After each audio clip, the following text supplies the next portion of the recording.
She was born in Tennessee, raised in Ohio, and her career has transcended generations. Poet extraordinaire, spoken word artist, author, teacher, and activist. Her name, Nikki Giovanni. And the History Makers, the nation's largest African-American video oral history archive, is proud to present An Evening with Nikki Giovanni. And now to our host, novelist and playwright, Miss Pearl Cleage. Nikki Giovanni's earliest memory of me is as a young child in need of a babysitter.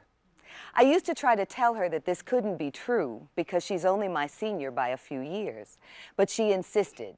And after a while, I realized that our actual ages are completely beside the point. It's the spirit of our first meeting that's important.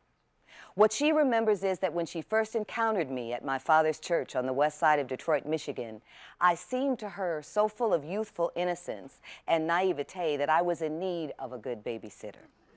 What I remember about her is that she was a girl poet from Cincinnati, outspoken, unapologetically female in a sea of macho males, who pulled up for her reading in a beat-up little car with her books in the trunk, a perfect afro adorning her head, and a grin on her face that said this was the best possible way to live your life if you were a woman in love with the careful arrangement of words on paper.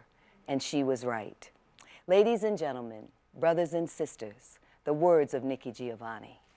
I was born in the Congo. I walked to the Fertile Crescent and built the Sphinx. I designed a pyramid so tough that a star that only glows every 100 years falls into the center, giving divine, perfect light. I am bad. I sat on the throne drinking nectar with Allah. I got hot and sent an ice age to Europe to cool my thirst. My oldest daughter is Nefertiti. The tears from my birth pains created the Nile. I am a beautiful woman. I gazed on the forest and burnt out the Sahara Desert with a pack of goat's meat and a change of clothes. I crossed it in 2 hours. I am a gazelle so swift, you can't catch me. For his birthday present when he was 3, I gave my son Hannibal an elephant. He gave me Rome for Mother's Day. My strength flows ever on. My son Noah built Newark, and I stood proudly at the helm as we sailed on a soft summer day. I turned myself into myself and was Jesus. Men intoned my loving name. All praises, I am the one who would save. I sold diamonds into my backyard. My bowels deliver uranium. The fallings from my fingernails are semi-precious jewels. On a trip north, I caught a cold and blew my nose,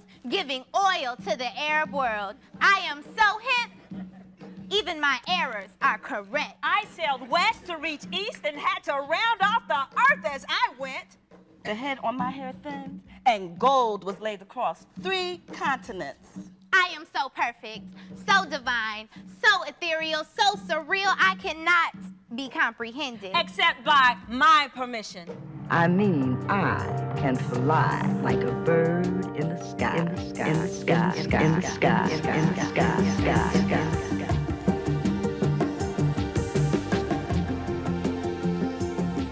Please welcome Nikki Giovanni.